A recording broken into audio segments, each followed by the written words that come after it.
it wasn't your fiercest. Well, I'd be interested. My number one point, let's say, is you can tell me what is the most interesting for you, and then I can then maybe ask you some questions about other things that I'm wondering about. Well, ask me questions first. I'll fill in the rest after. Well, first of all, when did you join the British Army, and what unit were you in and all that? 1936, and I went to Egypt in end of 1937. Went to GHQ BTE, which is in the Tahrir Square in Cairo, and I worked I was in the Royal Corps Signals. Yes. Worked on the roof, sending Morse code messages to all the British headquarters throughout the world, wherever British troops were. And I did that until July 1938, and then I had to go back to a signals camp where we were getting together people to go up to the desert to form an armoured division.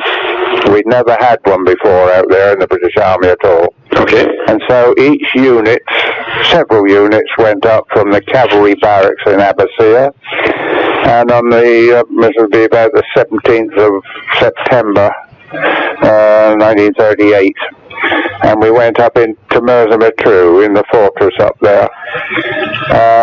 This was during the Munich crisis, of course, and we formed up, did tests and exercises and schemes and such like, and then went back to Cairo to our signals unit, and from then on we were known as the Mobile Desert Division, Egypt, and that was the foundation really of the 7th Armoured Division, who are known today as the Desert Rats. Yeah, okay. And you said you participated in choosing the unit insignia, or you were present when that happened? I was the GOC, our second GOC, Major General O'More Cray. General Hubbard formed the division, by the way, got all the units together in the Munich crisis, and then he was sent home. And General O'More Cray came out to us in, January 1940, and I was in charge of what they call ACV-1, which was the nerve center of the division, where the general used to sit at a table in my vehicle next to me when I was on the wireless set, because I was on radio, you see, or wireless as we called it in those days. And during a quiet spell, he used to sit outside our ACV, and a little Jabara, Arab boy came with a Jabara pet in his pocket. And the general saw it and asked me to gather some stones, and he traced the shape of a desert rat in the sand, and he said, "That's it. That's going to be our sign, the Jabara, the desert rat." Okay. And so the 7th Armoured Division became the Desert Rat Division. That was in January 1940, and he got some. They were hand sewn actually by nurses in Cairo, in a Cairo hospital, and a box of 6 came up to the front from Cairo, and he told me to sew one on my topi, because there were topi badges at the time. Everyone wore topis in those days. And I did. He said, "Well, you're the first desert rat." Okay. I was. And in fact, just recently I've been back to Germany, to the Desert Rats, who are now in Afghanistan, as guest of honor to them, the 7th Armoured Brigade in Hona. And they looked after me for a week, and I saw numerous people out there, broadcast to troops to Afghanistan and elsewhere and so on. And we did a service of Thanksgiving and all that sort of thing before the troops went off again to Afghanistan for their last mission of 6 to 8 months out there. Okay. And so you were already in Egypt before the war, so I suspect you stayed there during the 1940 campaign in France and the Battle of Britain and all that. You were still in Egypt during all that time, I suspect, eh? Yes. I stayed with the 7th Armoured Division, the Desert Rat Division, from the Munich crisis when we were formed. It didn't get its name until February 1940, actually. And then war broke out there in June, 10th of June 1940. And I stayed with the division throughout, up and back across the desert, all those years, 5 years altogether out there, until we captured Tunis in May 1943. And then I went on to we went to Salerno, did the Salerno landings in Italy, and then the division was sent home just before Christmas, and we landed it in Glasgow on the Clyde, getting ready for D-Day landings, and I landed on Juno Beach in Normandy at Courcelles on D-Day. Okay. So you were actually on Juno Beach on D-Day as well? That's right, yes. Okay. And when you went back to England there, how many years had it been since you hadn't been back home? Oh, 7 years since I saw my family. Okay. From end of 1937 to 44. What was it like not seeing your family for so long? I guess that was more normal back then, eh? Well, we got used to it in that time.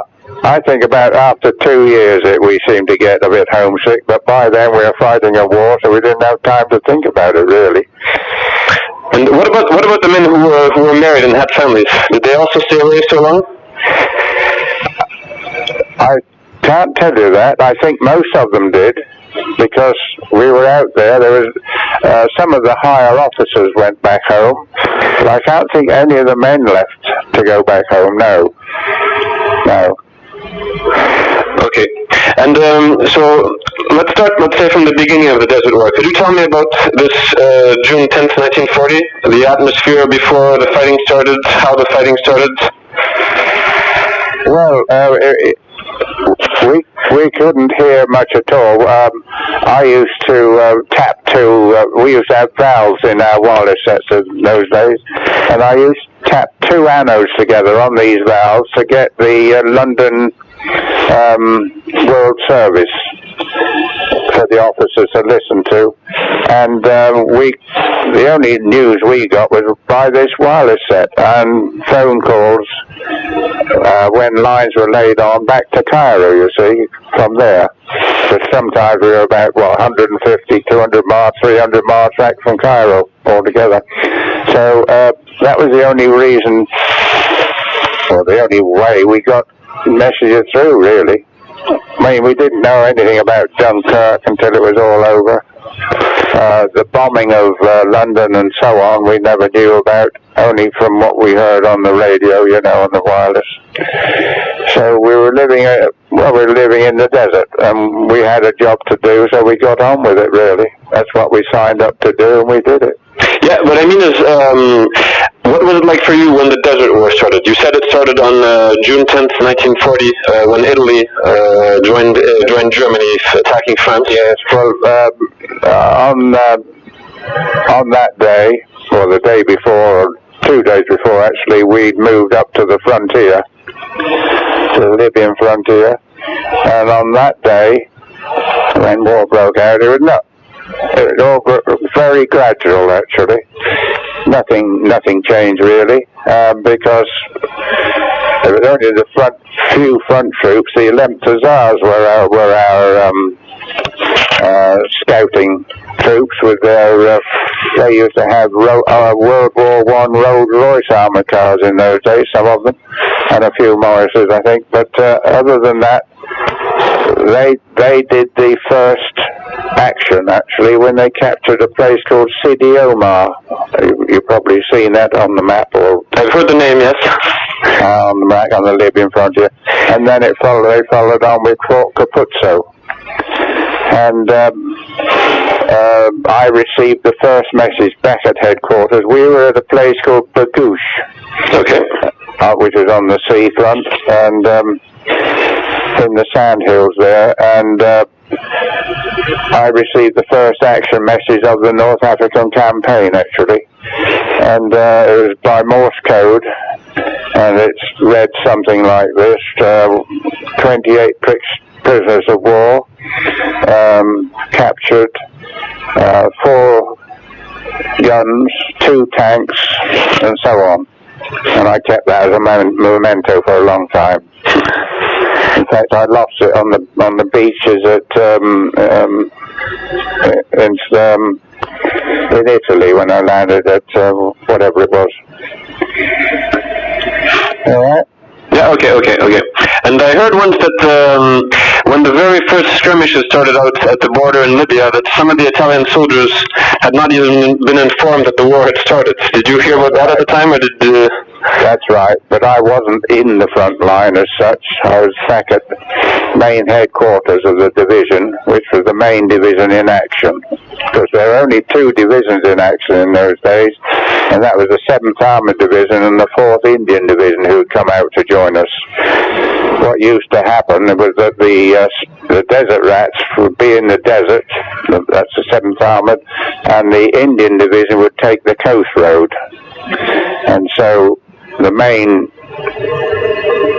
infantry division they were, and they kept on the coast and worked round that way, we worked up through the desert, you see. Yeah, okay. And I forgot to ask you, what was your rank at the time? Well, I was only a signalman when war started out, but I was still doing the same job after I got promoted up to Lance Sergeant. Okay. Because, well, they'd taken me off of a very nice job, actually, in Cairo, working to all headquarters in the world by Morse, working from midnight to breakfast time on this set in Cairo, and then plucked me away from that to go on in charge of the nerve centre up in this newly formed mobile division thing, you know. Yeah, okay. And what could you tell me, let's say, as of this June 10th, what were things like for you then? You said it was a gradual start to the war. When was the first time, for example, that any fighting occurred near your position or something like that? Well, I was at headquarters, 7th Armoured Division headquarters, and throughout the whole North African campaign and in Europe as well, our division used to be just tucked in behind the front troops. In the desert, of course, you didn't have a front line as such. It was very fluid, you know. Sometimes the Germans would be to the right of us, sometimes to the left of us, and so on. And in fact, on 2 or 3 occasions, the headquarters was behind the enemy lines altogether, and we had to work our way back. But it was a fluid front altogether. It just wasn't so vast a stretch of country. I mean, it ran 2,000 miles to Tunis, as you know, and all it was virtually deserts from away from the coast. You see. Yeah. And when you first came from the UK to Egypt, and when you were first sent on your first assignment to the desert, what were your impressions about the country, let's say, the temperature, the flies, things like that? Well, it sometimes used to get up to 45 degrees out there, and it was quite hot, but it was dry. The worst thing for us was, well, the flies were a nuisance. There were thousands of them. We used to make fly traps of wire mesh framework, and put something inside, like a piece of jam or whatever, meat maybe, and collect the flies that way, then set fire to them. There were literally millions of the things. And if we didn't cover our food when we collected it from the cookhouse, which came up every evening from the replenishment point, and then they cooked our meal before they came up, give us our meal after the fighting for the day was done, stay with us overnight, and depart we had to cook our breakfast as well the next morning and depart before daybreak, because fighting didn't start much before daybreak in any case, you see. So they went off back to the B echelon. And then the other thing that we were scarce of was water, and we used to get 2 pints of water a day. That was for everything, shaving, washing. We never washed clothes for months. I used to have 2 sets of what they call KD. It was a shirt and a pair of shorts or slacks. And sometimes I wore them for months. We were very bedraggled, in other words. The officers used to get more water than we did, but I'm afraid we never got that. Okay, so you must have, the unit must have had quite a smell then when it was going around somewhere. Well, I can't remember the smell, actually. I suppose we were all young. You probably got used to it. Well, yes. And at times we used to strip off our shirt, which we shouldn't have done, we know now, but and we used to get these spots coming up on our back, which people get now. Skin cancer, they call it, I think. But other than that, we were healthy and young, you see. We carried no surplus body fat, but we were busy all the time, so literally we were just fit fit young men, really, I suppose. Yeah. And how old were you when you joined the army? Did you join at age 18 approximately? I was 18. I was born on August the 28th, 1918. Okay. That's when I joined the army. Okay.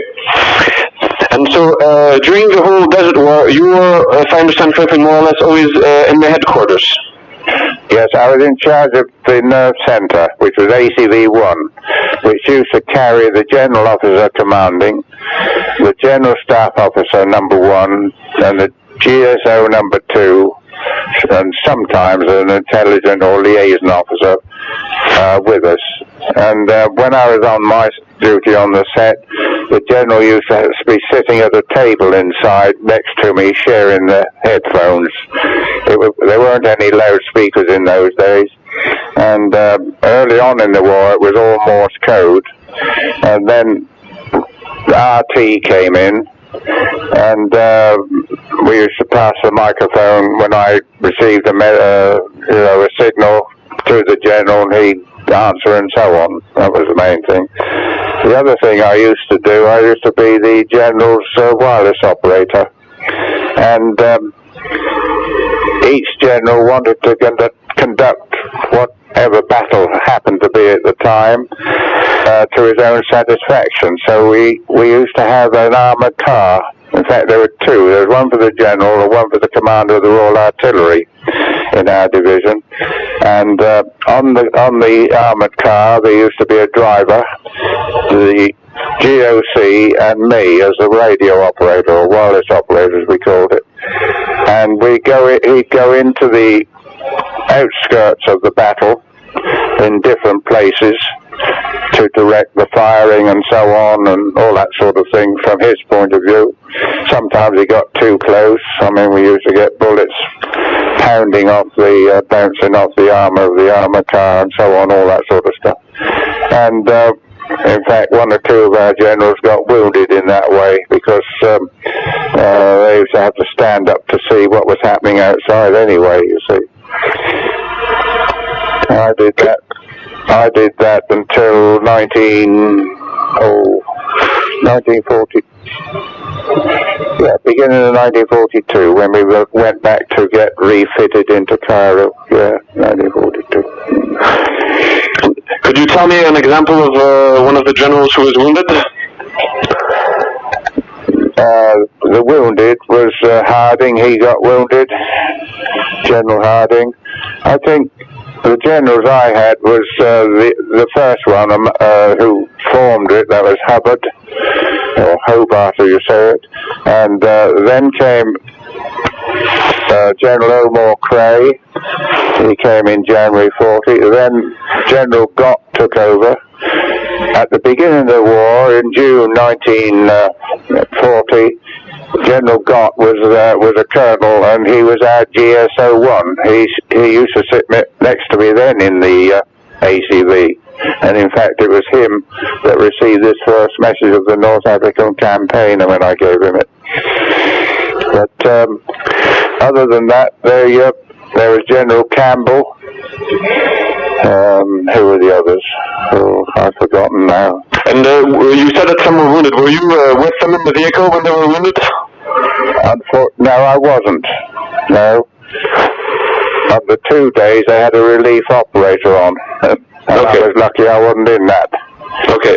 I think my worst battle was a place called Sidi Rezeg. I don't know whether you've heard of that. Yes, I've heard of that. Can you tell me about that? Yes, it went on for about, 7 or 8 days. And General Gott was in command then. And he went into the battle zone to direct as usual. And I remember I was on duty continuously for 4 days and nights, because although the tanks and the guns only started from daylight to dusk, the signal sets had to keep open 24 hours a day, so that meant I was on continual duty. And I remember on the third or fourth night after being in the battle, I was getting tired, and the general used to stand behind me, and we used to work by Morse at night. Anything other than the battle fighting itself, we used to do in Morse code, you see, messages. And he said, try and get 40 winks and I'll knee you in the back, which he did. Okay. And did your headquarters, the location where you were yourself, come under attack very often by artillery or by enemy aircraft? Or? Yes, often. And yes. Could you maybe tell me the details about one of these attacks that you might have in mind? Which location it was at, what date, what happened? On the last one, really, would be the beginning of the retreat to El Alamein from Bir Buid in Libya. And we've been holding fort. We've been engaged anyway, quietly with the enemy, but suddenly there was a rush on, and the Germans advanced with their 8-wheel armoured cars and 75mm guns, and they shot us up in the headquarters. In fact, the General Messervy got captured, and all the signal staff got captured as well. All the staff got captured. I just left that position, so I wasn't there again. That was my luck again. So if I had been, I'd be finished up in Germany with the rest of the signals unit who was there. They had 3 years in the prisoner of war camp in Germany. I was lucky. I was driving a stores truck at the time, and drove round to see if I could help, but I knew I couldn't, so I got out of it. And then that was the start of the retreat to Alamein. But we used to get bombed and strafed daily. I had a bomb one time land on one side of the trench I dug, and I was covered up with 2 foot of sand, and they bounced over it because of the bombs don't come straight down; they come at an angle. Yeah. And there was so much soft sand that they filled the trench I was in with sand, and it landed 25 yards away and exploded over there. So that was another one I got away with. I'd had a charmed life, really, in the army. Okay. And what airplane had dropped the bomb? Was it one of those dive bombers, or was it do you remember? That was before the Stukas came on the scene. Okay. And as a member of the headquarters, what were your normal life conditions? You mentioned right now being in a slit trench. Was that the standard, or were you sometimes luckier than that? Static. We used to dig trenches, yes. Okay. That was a normal escape from the bombings and strappings. So how would you organize your trench? Would you put something on top to protect yourself from the sun and all that, or could you tell me what the theory behind the trench would be? Well, all it was a slit trench. You dug a hole in the ground in the shape of a grave, if you like. Okay. And got down as deep as you could, as quickly as you could, and that was it. We never had any, unless we were static for a while, we never put anything over trenches. We used to sleep on the floor outside, actually, by the ACV, on a bedroll, which we used to roll up at night, throw it on top of the ACV, and that would be there ready for the next morning. Okay. And when I was visiting Egypt, I saw there's still lots of places where, when the ground was pretty much hard stone and you couldn't dig, then I saw the soldiers made, let's say, elevated slit trenches with stones or with the build what they call little sangers. Yes. So would you do that as well then, depending on the conditions? Oh yes. Well, you made the best of any condition there was. I mean, throughout the 5 years I was there, I mean, we had a multitude of conditions, didn't we? I mean, it rained sometimes, even there in the desert it poured the rain, causing floods, and although it went away quickly, the top surface was unfit for vehicle travel, so to speak, except the track vehicles. On some of our attacks, we came across wet ground often. Even after the breakout at Alamein, we ran into trouble like that. Okay. And during the fighting at Alamein, that was static positions for several months in a row, right? We got back to Alamein in July 42, after starting out from Bir Buid in May 42, and we were chased back. All that happened was that the Germans had this 88mm gun, which they kept firing at us, and we had nothing to compete with that at all. And if we happened to get hit with one, well, I mean, that was a lot. But they used to keep firing at us, and they had the advantage on us, as it was. But as we got back towards Alamein, the German lines of communication got longer, and ours got shorter, you see. Yeah. With Alexandria and all that being our main port, and then Cairo in the background. And so we could get more rations and equipment up than the Germans. And when it came to the Battle of Alamein, the Alamein line was about, 25 miles long. The 7th Armoured Division was put on the southern flank by the Qatar Depression. Did you ever see that? Yes, I went there, yes. Yeah, well, we were guarding at Bir Hamaimat.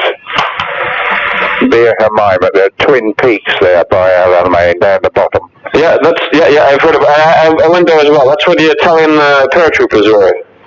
That's right. Well, we guarded the southern flank, you see. And in fact, when I went back to Alamein, I went back to the 69th anniversary of Alamein and laid a wreath out there at the memorial there at the Alamein cemetery for the Duchess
there were sort of escarpments with holes in, down to level ground again, and another escarpment. There were three of those, and we were just behind the second one, I noticed, yeah. But Alamein, our division, we'd been in action the whole time, all the way on the retreat to Alamein, and what Montgomery wanted to do was to hold the 7th Armoured Division in reserve. And so we were guarding the southern flank by the Qatar Depression, and wherever the 7th Armoured were, we attracted the 21st Panzer Division. And I mean, for 2.5 years they were opposing us most of the time anyway, the 21st. And they were going to hold us. I mean, the idea at Alamein was that we would keep the armour in the south, the 21st Panzer Division against us, and then in the end break out in the north. We were being held in reserve so that we could go on the breakout. The 7th Armoured Division could join the other armoured divisions and could chase the enemy back to Tunis. That was the idea at Alamein. But we had plenty of time to form up there from July right through to October.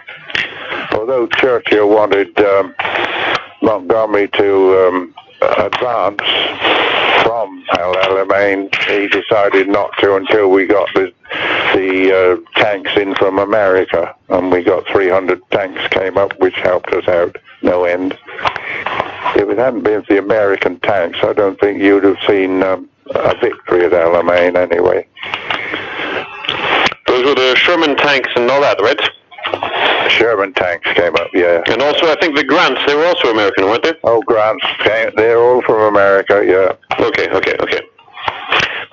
And so, when you were at the southern part of El Alamein, I know there was the Free French were there as well. Did you ever get in contact with them? Yes, I had 10 days with them at Bir Hakeim. Have you heard of that? Oh, I've heard of that, yeah. I'd be interested if you could tell me about that. Well, I was there. I'd finished working on I was what they called troop sergeant then, and in those days I used to, after being in charge of the headquarters, I was still at the headquarters, but not in ATV-1. I used to be in charge of the whole ACT troop, it was called, in charge of which did the communications for the headquarters, you see. And I used to go out on these wireless sets, detachments, and this time they wanted to send one down to the Free French at Bir Hakeim. So I took a set down there and stayed with them for 12 days. For 10 days we got Stuka bombed, dive bombed continuously. And in the end, when the Germans drove us out, we just drove out with a camouflage net still tied to the ground. We just drove off, you see. So I stayed 10 days with them there. I had been to the Free French before with the general and visited them when General Koenig was in charge. But other than that, well, I mean, they were just like any other unit, really. And could you maybe tell me more details about the 10 days at Bir Hakeim, because that's a quite famous battle in France, because that was we can't say it was a victory, but it was a pretty famous battle at the time, you know, for the Free French. It was at the time, yes. We were pounded right, left, and centre. I mean, we just couldn't. We couldn't do anything about it. We had to hold our line, so to speak, the French and so on. And well, in the end, they just overcome us and they drove us out. That was all it was. While Bir Hakeim was there, it formed a stumbling block for him, you see, and Rommel couldn't advance freely, shall we say. Yeah. And you, as a British soldier who was there sort of by chance, were you directly involved in the fighting, or? No, my job was wireless. Okay, always wireless. Always wireless. I did. Early on in the war, I had to get do away with 3 Italians actually building a Sanger on on an outpost, but that's really my fighting, hand-to-hand fighting. I wasn't trained as infantry or a tank man or a gunner. I was just wireless. Yeah, I understand. But I thought in a situation like Bira came, where it was slightly chaotic, maybe you had to join the infantry as well. Everyone had to do it. Yeah, everyone had to fight at some time or another. Yeah. And could you tell me, this time you mentioned with the 3 Italians, could you tell me where it was and what happened? The Italians? The 3 Italians that you mentioned. 3 Italians, well, that was early on in the war, and I'd been down to, from main headquarters, I had to go back to Rear Div HQ, which was just down the frontier, and south of, I forget names now, I'm getting on a bit in age, but Bardia, south of Bardia, there's a big escarpment there with a sort of a path up the side of it where you could get a vehicle. And I'd been down there the day before to go to Rear Div to collect re-equipment and stuff and messages, and coming back, as I got to the top of the escarpment, there were the 3 Italians. I could tell they were Italians by their topies. They were building a Sanger as an outpost. I had to go past them because the track wasn't wide enough to reverse anyway, really. So we carried on, and as we came up in sight of them, about 15, 20 yards, I could see they were going for their rifles, so I had a revolver, so we had to make the best of that. And we got through all right. Okay. And you say we, how many people were there in your vehicle? And what type of vehicle was it? There was a driver and a wireless operator, but I was in charge, so I had to do the shooting, yes. Yeah. Okay. So you were the only one who was, you actually had to shoot them with only a pistol. You didn't have a... Oh, yeah, we had a 3.8 Smith & Wesson in those days, yeah. Yeah. Okay. So this was sort of what you mentioned also, that it was very fluid, that the path that you had taken the day before, now when you took the same path, all of a sudden there were 3 Italians there. They'd move forward in the night, yeah. That's the problem. The outposts would move forward, yes. This happened quite often out there. As I say, it was a fluid front. It was never static. I mean, I suppose the most adventurous one we ever did was when we we captured Benghazi. The infantry went round the coast, and when the Italians at the time, the 10th Italian Army were there, about 250,000 of them, I suppose. When they left Benghazi, they had to turn south because the coast turned south, and we cut across the desert past Mizsus and places like that, until we got to Bida Fom, where we cut the road.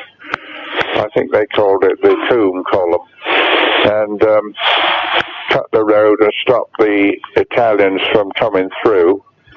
And in 2 days, I think we captured the whole 10th Italian Army, which was about 130,000 prisoners of war. Where they went to, I wouldn't know, but I then went on with our headquarters into a place called Ajidabia, which now I understand is a massive oil refinery there. And it was a little native village there, and that was the time when the Germans first came into the war, because we were there after this Benghazi battle, and at night I was on duty and on the radio again, and for the first time ever, our divisional troops slept in buildings with roof over their head. But on that night, when I was on duty about 2 o'clock in the morning, a loud voice came over the radio and saying pronto, pronto, pronto, which was Italian. But what it really was, the chap was guiding in these German bombers, which was the Germans' first action out there, to bomb us in the 3 main buildings in the village. It didn't hit the buildings, but they hit vehicles outside. Luckily, no one was killed. Okay. That was the first time that the Germans had entered the war out there. And could you often hear enemy communications like that? Could I what? Hear the enemies. You said you could hear an Italian saying pronto, pronto. Did you often hear the... us. What? Whoever it was on the wireless was in the same village as us. It was almost drowning the whole atmospheric cloud altogether. Oh, so you mean there was a spy behind the lines, or somebody, anyways? Well, someone next to us. They were with us, really. We used to get quite a lot of fifth column going on out there. Yeah.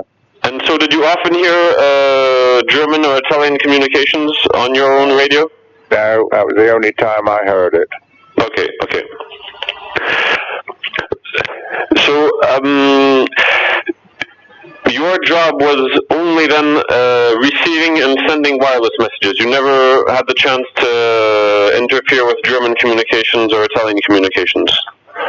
No. All I was interested was the atmospherics on ours. The atmospherics used to be so bad out there that often we used to use gaps in the atmospheric to read Morse code. Okay, sorry, I'm not fluent with radio language, let's say, so what does atmospherics mean? When you tune a radio set in, yes, and you're slightly off tune, you get a lot of crackling noise. Yeah, the static, yes, yes. That's static, right. Well, that's atmospherics. Okay, okay, okay. And we used to have to read Morse code through that. Okay. Sometimes the atmospherics were so bad, when sandstorms were about, for instance, you couldn't hear your other station, you know.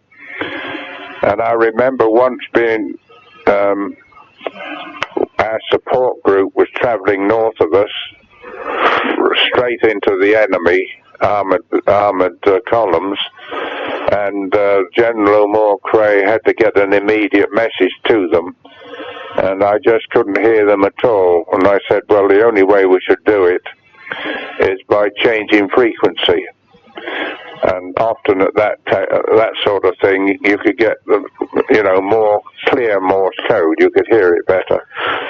We did change frequency and got the message through first time, luckily for us, probably saving hundreds of lives, I don't know. But anyway, the support group was saved because they got the message to divert them in another direction, you see. Okay, okay. And how did you end up being a radio man? Were you a volunteer for that, or was it just Army deciding? When I was a boy, I learnt Morse code in the Boy Scouts. Okay. And I could read 6 words a minute, actually. So when I joined the Signal at Catterick in Yorkshire in '36, I carried on that training, really. I could also ride a motorbike and drive a lorry, so I could do anything, really, you know. Okay, okay. And so you were telling me right now about the first night when you were bombed by the Germans. Did you notice, let's say, was there a big difference in the style of warfare as of the moment the Germans arrived on the scene as well? Were they much more serious than the Italians as an enemy, or what would you say about that? Well, now this is where the 7th Armoured Division comes in again. We were due to go back to Cairo to get relief, to refit and so on, with new men, new equipment and so on. So when the Germans bombed us out of Jadabia, our division then went back to Cairo, having been relieved by, I think it was the 2nd Armoured Brigade, came out and relieved us.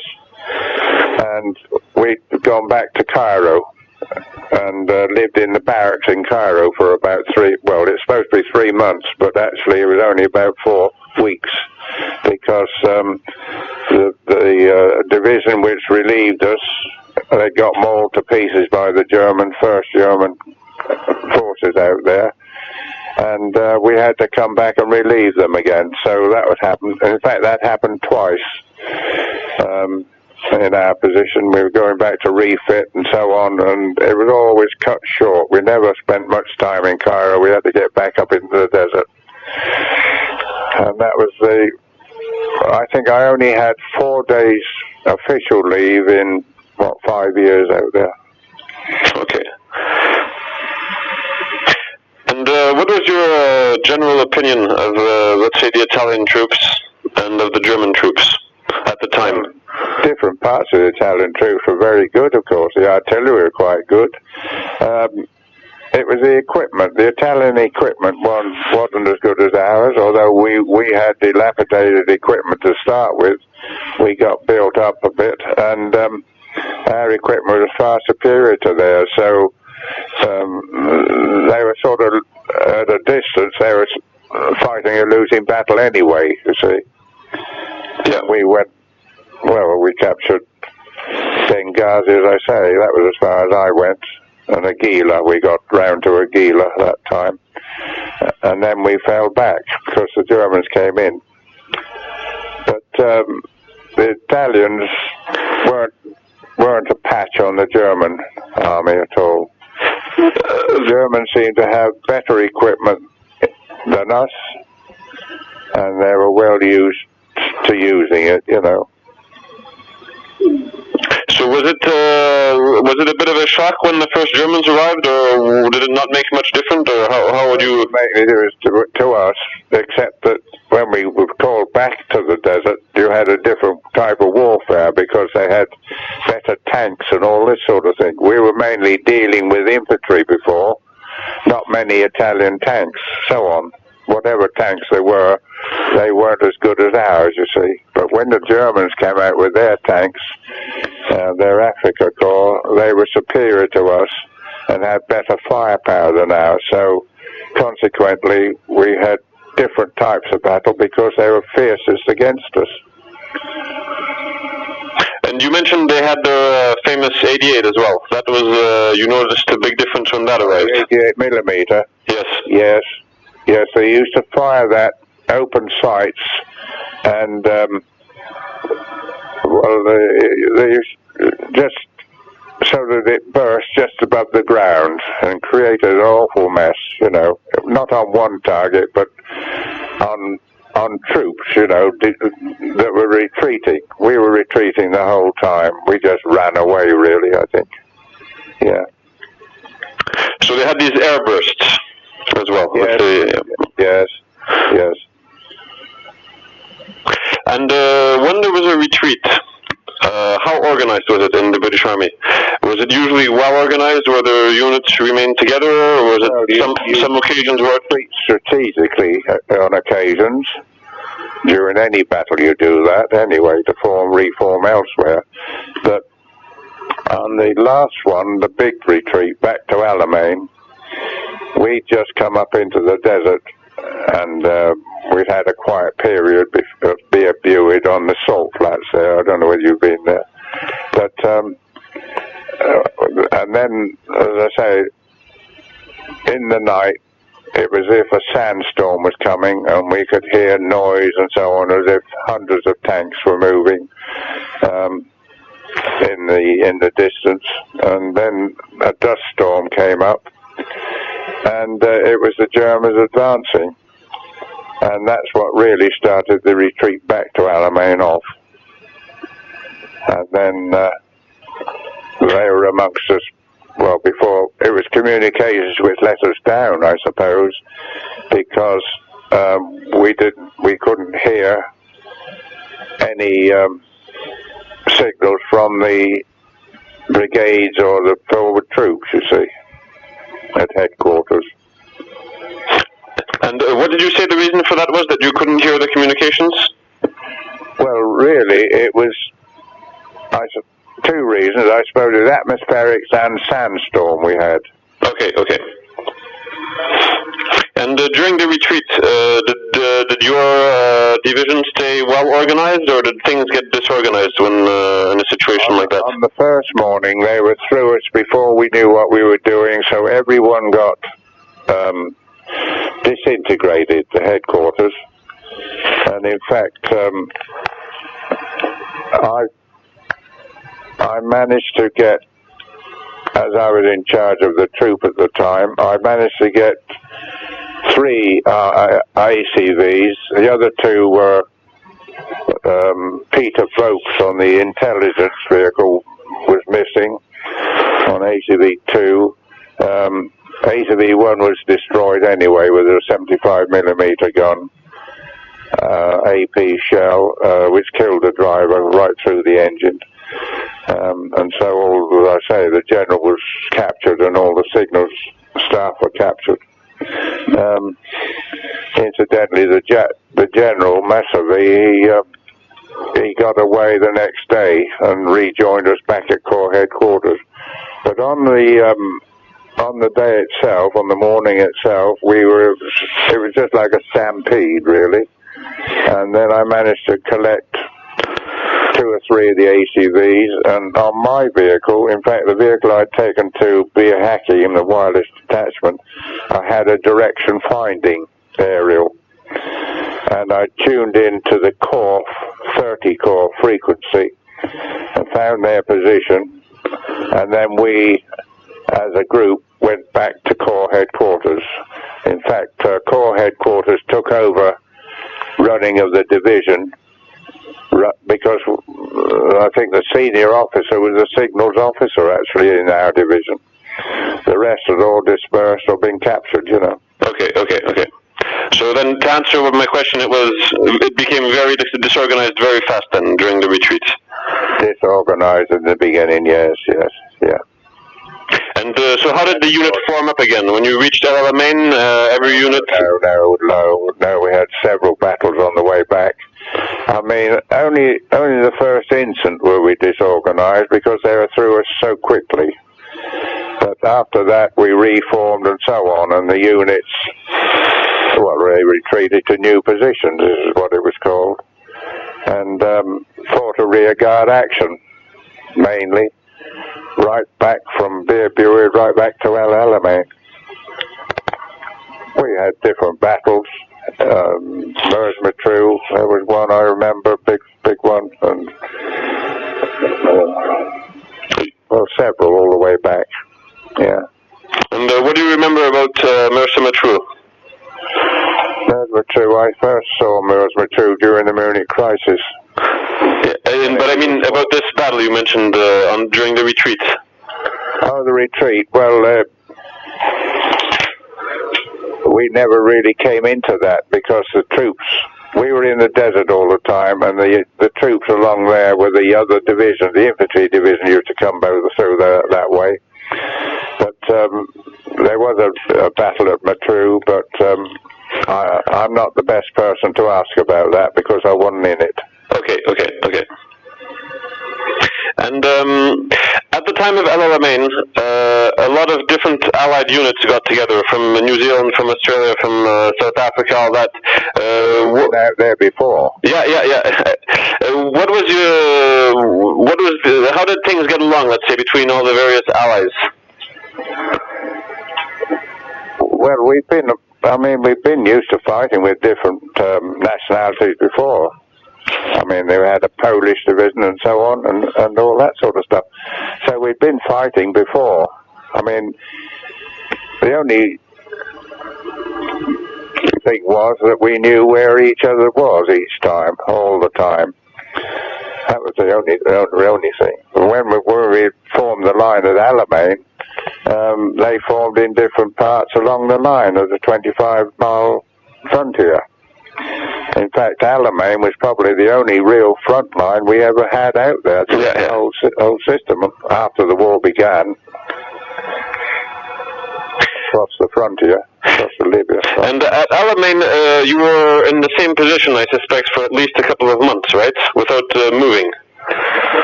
Yes, we got there in July, and we were sent down to the Qatar Depression and got to guard that. Yes. And so, how was your daily life when you were in a static position like that? I mean, where did you sleep? How was it different from the normal moving around? We had, throughout the war, we had the same system, really. We used to fight during the day, stop there and whatever, and we used to just sleep on the ground. making sure our boots didn't have any scorpions in the morning, things like that. You know, it was quite chilly at night sometimes out there. In October it was quite chilly out there at night. But during the day it was quite hot, of course. And you mentioned scorpions. Were there other desert animals or wildlife that could be dangerous to humans? Not really. The scorpions were the worst. If you didn't cover your boots somehow, they used to get cover under them, you know, and things like that. Yeah. And did anybody ever get bitten by one? Yes, the black scorpions were there. There were two colours, a brown and a black. The black ones are really poisonous, yes. Yeah. So what happened to people who got bitten? Well, if they couldn't get treatment, they just went into spasm. And did you ever see that actually happening to... No, I didn't, but my brother told me about it. He was a medical officer on one of the advanced ambulance stations. In fact, he treated me once. I didn't even know he was in the desert. And he didn't know I was in the desert, but I hadn't seen him for years. But I never saw that, but I know that what they are and what they can do. And can you tell me more details about this? The time your brother treated you, why did you go to the hospital? And I guess you were pretty surprised to meet him there. That was the beginning of the war. We were at a place called Buck. Buck, okay, yes. Sand dunes are. I think they call it Backpack now. It's Buck in those days. B-U-Q. In fact, that's where we took the first message of the war. We were static there before the war began. And we had a sandstorm there. And one day I had to go back to rear div and couldn't cover my face. And on the way back, this sandstorm got behind my eyeballs. And so I had to have them scraped, really, taken out at this field ambulance. And the chap who met me there was my brother. And I hadn't met him. Well, he's my half-brother, really, but I hadn't met him. I last saw him in 1930. I didn't even know he was in the desert. And of all the time he was out there, sometimes within 50 miles of me, we only met up once in all the 5 years I was there. So were you happy to see him, or...? Oh, yeah, naturally. But the last time I saw him was when I was on an LST in Tripoli, a place called Oms in the harbour there, ready to set sail for the Salerno invasion of Italy. And the front doors were up, closed up, so he climbed along the mooring rope to wish me good luck. Okay. So, but it must have been quite a surprise to find him in the middle of the desert like that when you didn't even know that he was there. Yes, we were both surprised. Okay. And were you ever wounded during the war? I was very lucky. Okay. I had a nick or two, but nothing to be sent back. The worst, I suppose my worst time really was I had sandfly fever and yellow jaundice together. And when Rommel had it, he was sent back to Germany. That was when they were at Alamein. Sent back to Germany to get over it. All they did with me was give me a one-man tent, and all I really remember for a week was the general used to bring me a double tot of brandy at night. I didn't eat much of that week. I felt really poorly. But they never sent me back. I suppose I must have been important in some way, but they didn't send me back. Okay. And what time was this when you were ill? 41, 42? That's early on. Okay, early. Okay. Oh, yes. And you mentioned Rommel right now. Rommel is quite a legend, let's say, these days. Was he already a legend at the time amongst the British troops, or...? Yes, as I said before, I used to go out with the general when he used to visit battles and so on. And General Gott this day went out with his armoured car, and I was his operator, and he was out surveying the area for the next sort of activities, really. And he was looking through his glasses, and he passed them to me. He said, "There's General Rommel over there." He was 300 yards away doing the same thing in an armoured car. So you actually saw him almost face to face? Well, 300 yards away, yeah. And nobody opened fire on your side or their side? No.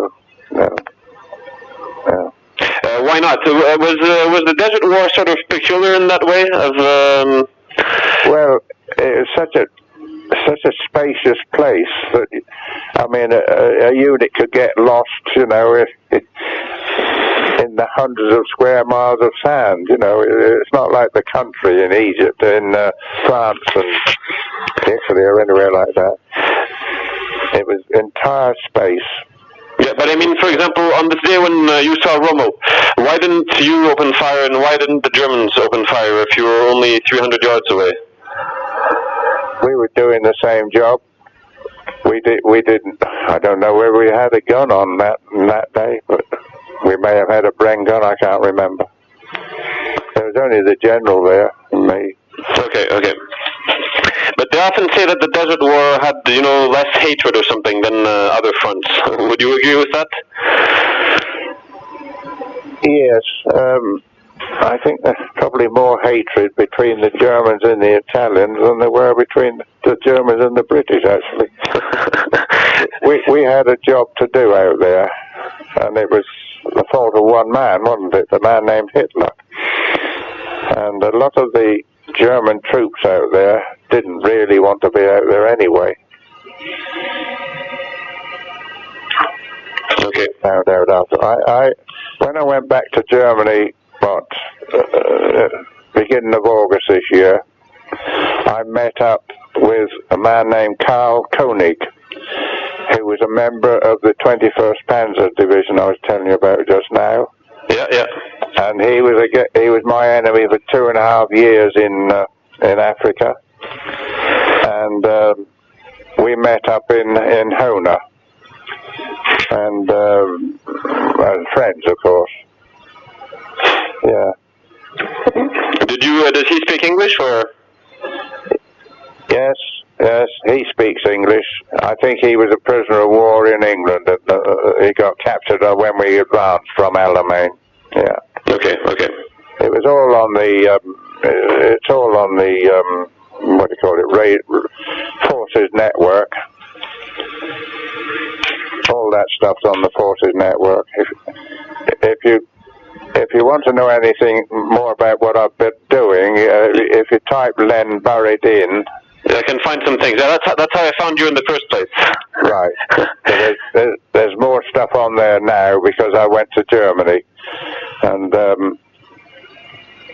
was talking to the British forces in Afghanistan and so on. Yeah. Okay. But I'm interested mostly in your memories of 1942-41. All right. Yes. Yeah. And one other big thing about the Desert War was mines.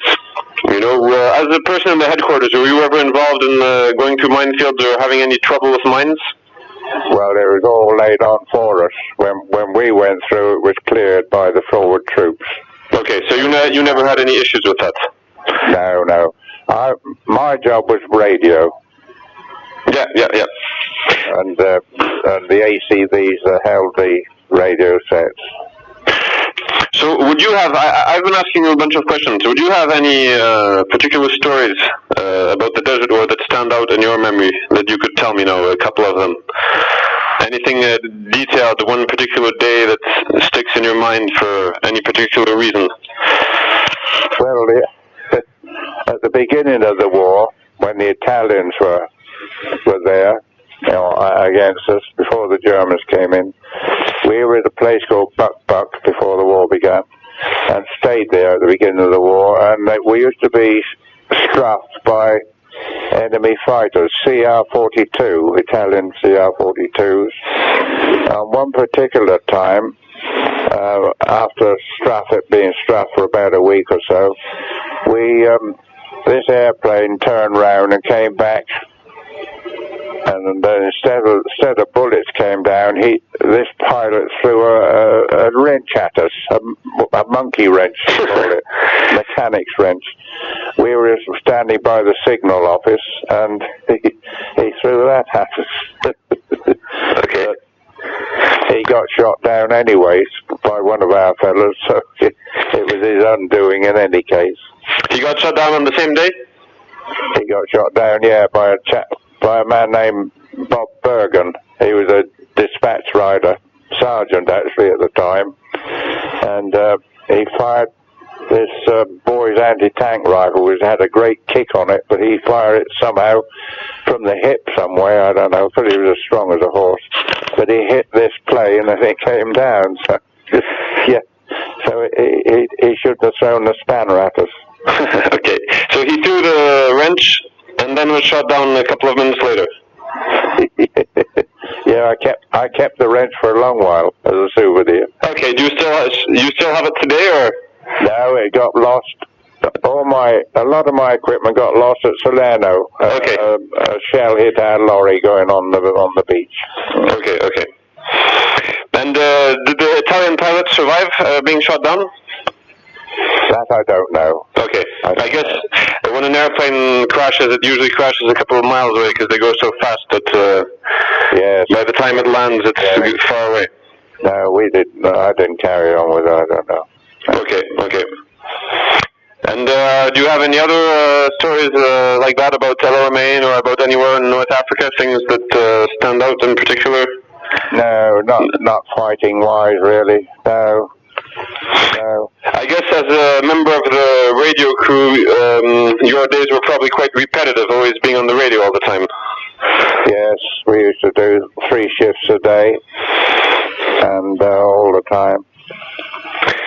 And do you remember perhaps any of your colleagues, people that were more or less friends of yours at the time, being killed or wounded in any of the battles in North Africa? Well,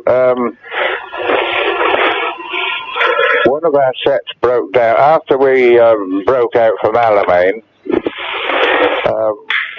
One of our wireless sets on ATV4 broke down, and the CO signals, and I got it repaired. And after we'd got it done, he went back to his car, walked 20 yards in one direction, I walked 20 yards in another, and he got shot and I didn't. That's another miss I had.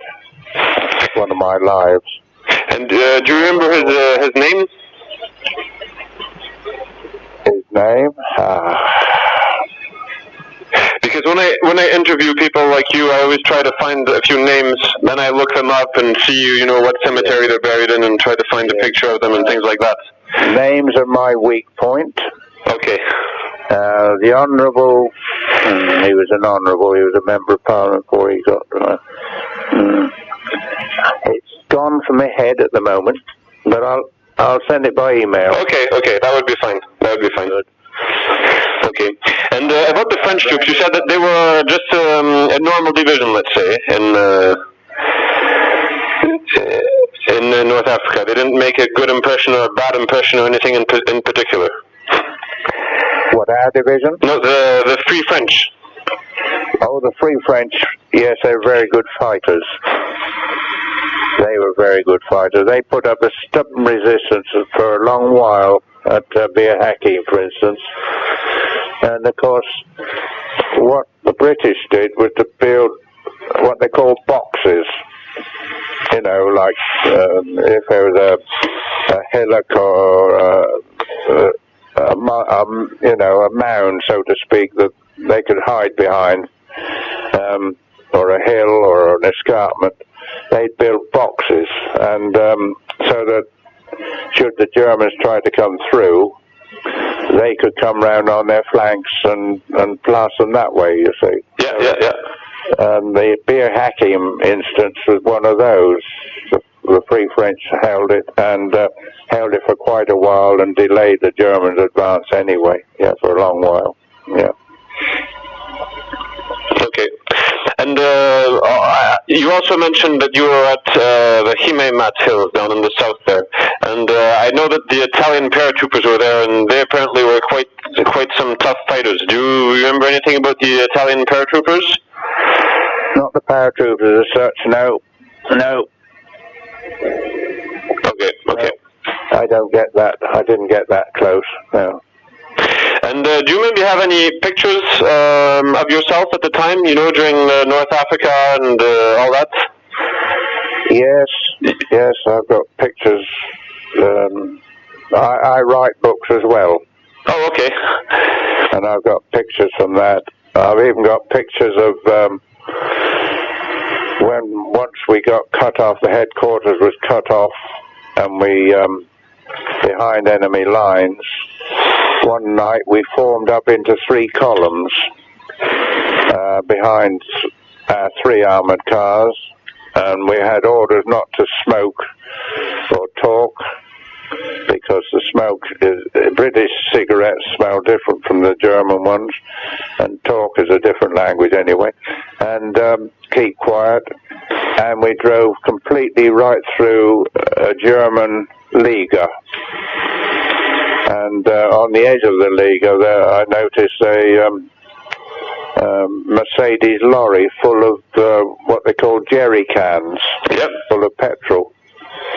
Well, jerry cans for the British were like gold dust, because our petrol used to come up in flimsy tin cans across the desert and mile after mile, and sometimes they used to only be half full when they got to us. And so these jerry cans were in demand all the time. And I joined the column and came back through the enemy lines driving one of their lorries. I've got a picture of that and me standing beside it. Okay, that's interesting, yeah. And how did you start the German lorry? Did you have keys in those days, or how did it work? Key was already in. Okay, so I guess the German driver wasn't too happy the next day when he woke up.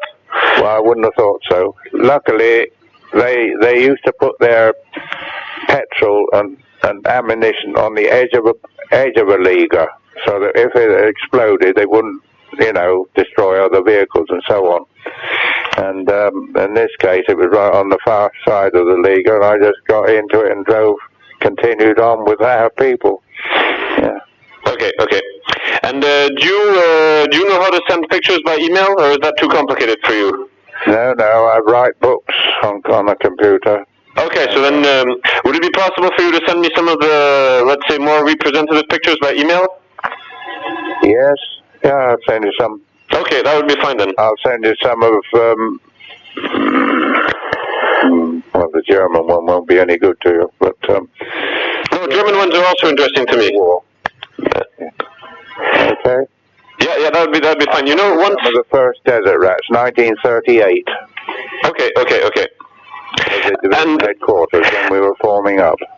I would also be interested if maybe do you have the contact information for this Karl Koenig you were telling me about in Germany? Well, I tried to send him an email. I think I've got his email address, but I tried to use it and I couldn't get through. Okay.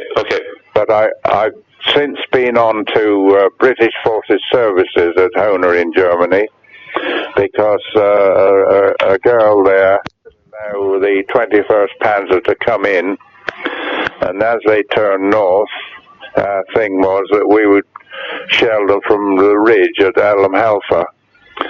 But he did that and advanced, and he got shot to pieces by our artillery and so on, so they disengaged, shall we say, backwards. And had he got through then, we shouldn't be talking here on the phone now, I doubt. And I forgot to ask you one question. What was your opinion of Montgomery as a general, let's say, as a tactician? Well, he was a very cautious man. and he wouldn't do anything like some of our divisional generals would, but I mean, he was working on it with an army and not just a division, you know, sort of thing. But he was sat back at army headquarters most of the time. As a general, there's one thing he did do, and that was send out messages to the troops. None of the other generals did that. Not only what we'd done, but what was going to happen. And in fact, until a few months ago, I'd still got my copy of his messages, but I've given it to the museum up in Thetford now. But I think I may have copied it out on paper here. But I had all his messages he sent to us, a copy of them. No one else did that, so that all the troops knew what was going to happen before they happened, so to speak. Okay. And did you remain in the army after the war?